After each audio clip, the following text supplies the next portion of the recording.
Yo no creía en Dios. Lo confirmé en el instante en que me anunciaron que había aparecido el cuerpo sin vida de mi hermana menor, Ana. Lo dije al día Su siguiente. biblioteca ahí atrás. ¿Cómo la tiene acomodada, Claudia? ¿No tiene La algún tengo, orden?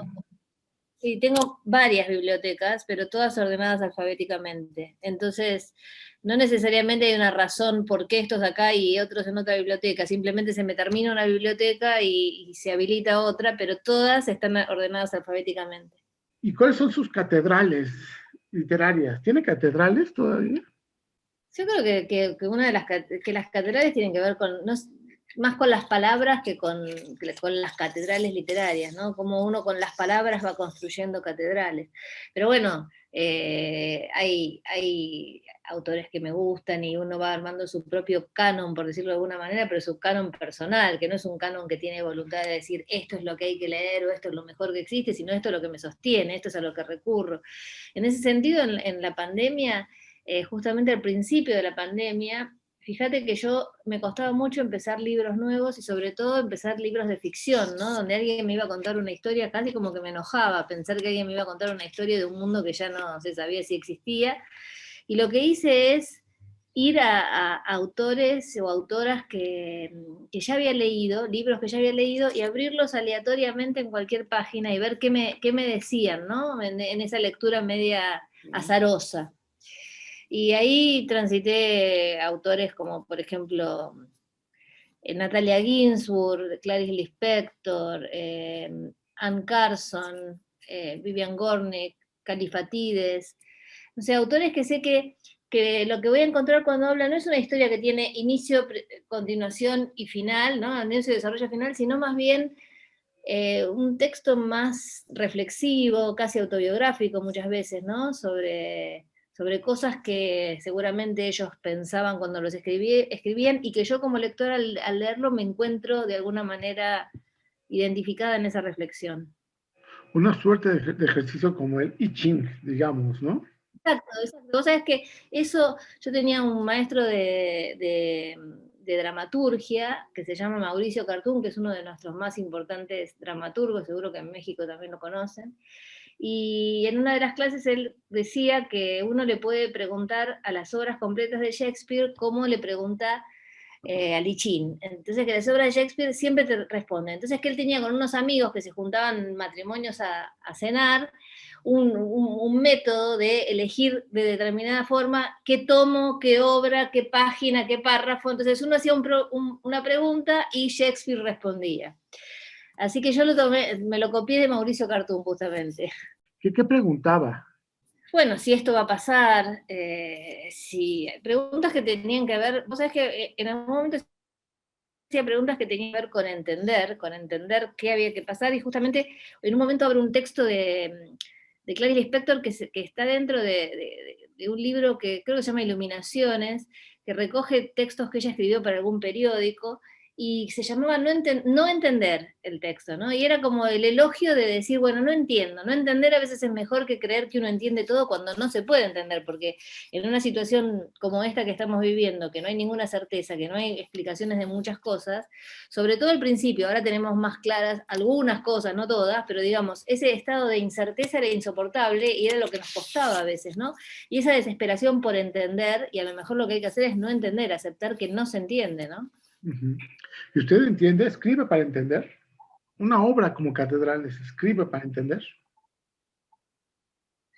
Yo cuando escribo una obra de ficción, una novela, mm, digamos que lo que me mueve no son objetivos de ese tipo, sino que me aparece una imagen disparadora, la dejo macerar en la cabeza y empiezo a buscar las palabras para contar esa historia que se me presenta y que tiene algo de la materia de los sueños, ¿no? Uno a veces sueña con algo y no sabe bien por qué soñó lo que soñó, y en esta imagen disparadora que luego se convierte en una novela me pasa lo mismo. Hay una imagen disparadora, yo la dejo que permanezca en la cabeza, esos personajes empiezan a moverse, a hablar, empiezo a entender cuál es ese conflicto, y cuando tengo clara esa primera imagen disparadora, empiezo a tirar de un hilo, de una madeja que está todo enredada para poder empezar a ovillar, ¿no? En el caso de Catedrales, esa imagen disparadora era muy similar a lo que terminó siendo la tapa de la novela, la portada, que es una niña en una iglesia sentada en el último banco, aparentemente una niña o joven esperando un reparo que no llega, ¿no? Un consuelo que no llega. Y bueno, esa fue la imagen, y a partir de ahí empecé a pensar, bueno, ¿quién es esta niña? ¿Con quién vive? ¿Cuál es su familia? Y así va saliendo una historia, pero con voluntad de contar una historia, de contar personajes, de buscar las palabras justas para contar esos personajes. Uno es la persona que es íntegramente, y entonces yo cuando me pongo a escribir también tengo dentro de mí el activismo y lo que pienso con respecto a determinadas cuestiones ideológicas y del mundo, y a veces esas cosas se filtran también en las historias, ¿no? Desde la portada también tiene una parte muy terrorífica que alcanza a todos los latinoamericanos, el tema de los feminicidios, ¿no? Sí, de la muerte de las mujeres por distintas cuestiones, ¿no? Que tiene que ver, puede ser un femicidio, en este caso, bueno, no vamos a spoilear la novela, pero hay distintas violencias sobre las mujeres que terminan con una mujer muerta, ¿no? El femicidio es uno, el aborto clandestino es otro, ¿no? La tortura es otra, o sea, hay distintas, el tráfico de mujeres, o sea, todas esas cuestiones que no nos son ajenas como latinoamericanos, de alguna manera tienen que ver con la oscuridad de esta novela. A veces me preguntan si es una novela negra, y yo digo que claro que sí, que es una novela familiar negra, ¿no? Porque en las familias a veces están atravesadas por el crimen, por la violencia, y no deja de ser una novela familiar y no deja de ser una novela negra, donde se corrieron algunos límites del género, ¿no? Por ejemplo, en el género, en general, aparece un cuerpo, y lo que hay es una investigación inmediata para ver qué pasó. Y acá, como latinoamericanos que somos, 30 años después no se sabe lo que pasó. Y ese padre, o esa madre, en este caso es un padre, sigue buscando para entender qué pasó con su hija, ¿no? Y creo que en esta novela, y en muchas otras que hoy son novelas destacadas o que a mí me gustan del género, las preguntas se subvierten, ¿no? A veces lo importante no es quién lo mató y por qué, sino qué pasó, qué crimen se esconde detrás de ese crimen, qué otra cosa hay para descubrir, ¿no? ¿Por qué Ana terminó muerta en un descampado? Usted echa mano de por lo menos 6, 7 puntos de vista para tratar de tejer una verdad que también es muy propio de los latinoamericanos. Nos cuentan una verdad y siempre tenemos la suspicacia de ¿será cierto? Sí, acá yo pensé mucho quién tenía que ser la voz que contaba esto, y me parecía que una sola voz no lo iba a resolver. Y no lo iba a resolver porque además lo que está implícito en la situación de Ana es una serie de responsabilidades de varios actores, ¿no? A veces me preguntan por qué Ana no tiene voz, ¿no? En una novela de este tipo se podría haber resuelto que Ana, la muerta, hablara y contara lo que le pasó.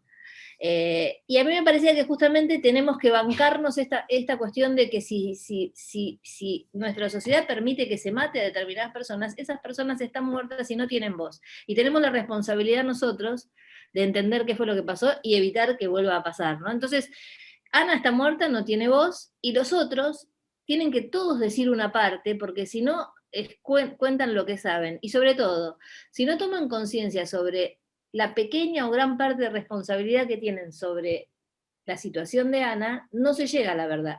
Determinados crímenes que se dan en las sociedades, que si todos no tomamos nuestra pequeña cuota de responsabilidad, no se mueven. Ahora en Argentina estamos muy preocupados porque hace 2 días mataron a una chica que se llama Úrsula, y había hecho 18 denuncias por violencia de género. Las denuncias eran contra un policía que era su expareja.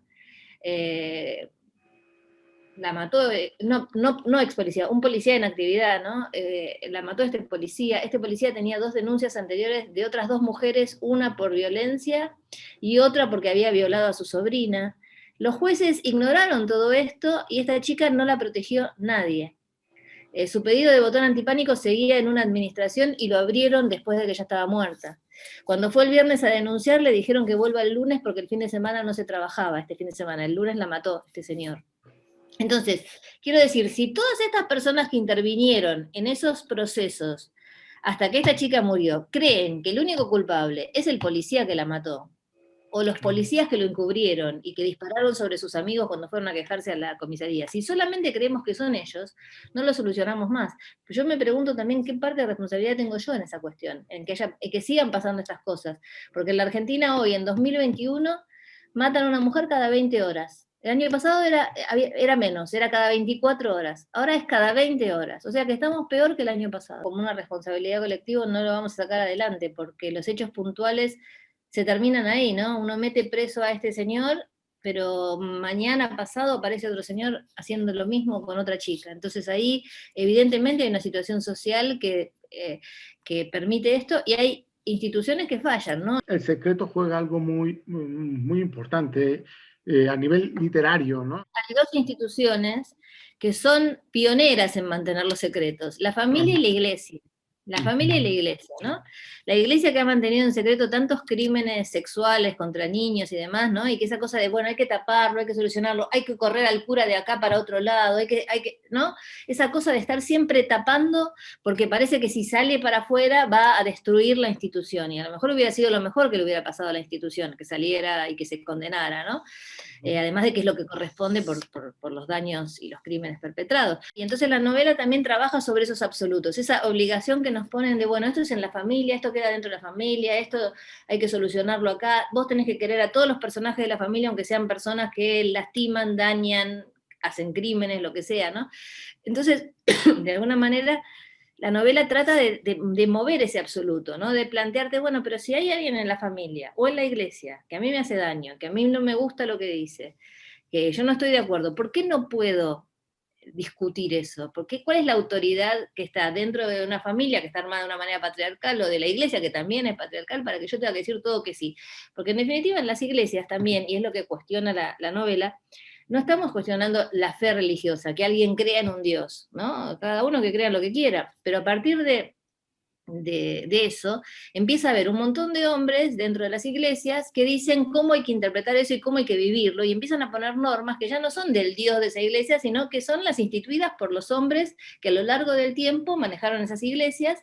Y cuando digo hombres no me refiero a hombres como género humano, sino hombres varones, porque en las iglesias lo que mandan son los varones, ¿no?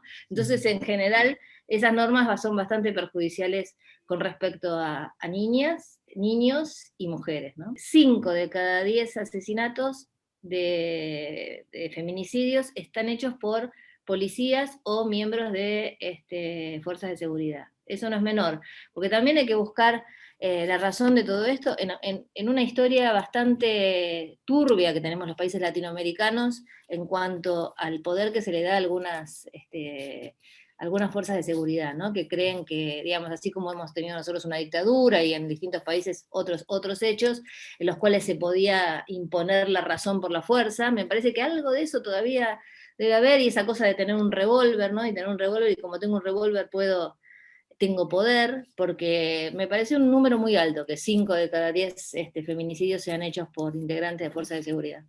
Usted, por ejemplo, como Gabriela Cabezón en su país, o Selva, subvierten esas masculinidades a través de esas violencias del género negro o de las violencias cotidianas. Gaby, Gabriela o Selva, que piensan tanto el lenguaje, que piensan tanto las historias, yo creo que esas preocupaciones pasan por otro lado, pero como te digo, las tres, porque digo las tres porque justo vos nombraste ellas dos, que además son amigas, somos recontraactivistas del movimiento feminista y recontra preocupadas por estas cuestiones. Entonces es imposible que, aunque cuando vos escribas y estás pensando en el lenguaje, estás pensando en las palabras y en los personajes y demás, no se te meta todo eso que tenés adentro, ¿no? Porque, digamos, dentro de las escritoras argentinas te diría que Gaby y Selva son de las más activistas que hay.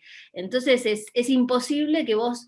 que ella, por ejemplo, si a Gabriela se le ocurre tomar el Martín Fierro, que es nuestra obra cumbre de la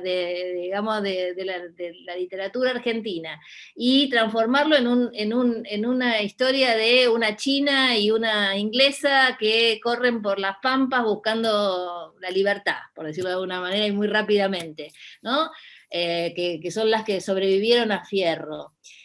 Digo, ella no está pensando, seguramente cuando lo escriba, esto lo hago para que los varones se sientan incómodos, pero Gaby sola con su presencia hace que los varones se sientan incómodos, y Selva lo mismo, porque cualquier cosa que digan, que vayan a decir, lo hacen con una cabeza que está pensando en todas estas cuestiones, y esa incomodidad en el otro me parece que es muy válida, porque es lo que te hace pensar y es lo que te hace mover estructuras, ¿no? ¿Y en su caso?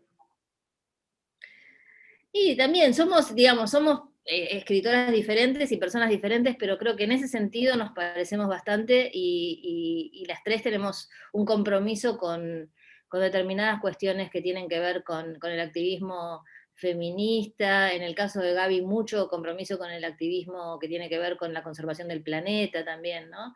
Selva lo mismo, me parece que en ese sentido estamos muy hermanadas, ¿no? El tipo de lecturas que se han hecho alrededor de catedrales, o sea, ¿hay alguna lectura que le haya sorprendido? Porque supongo que dependerá de la región, no es lo mismo en España, como supongo que se pueda leer, que en México o en Argentina, donde la violencia de género es diaria. Noto que cuando me preguntan desde México, se incluyen absolutamente. O sea, la realidad es la misma, no hay ninguna duda.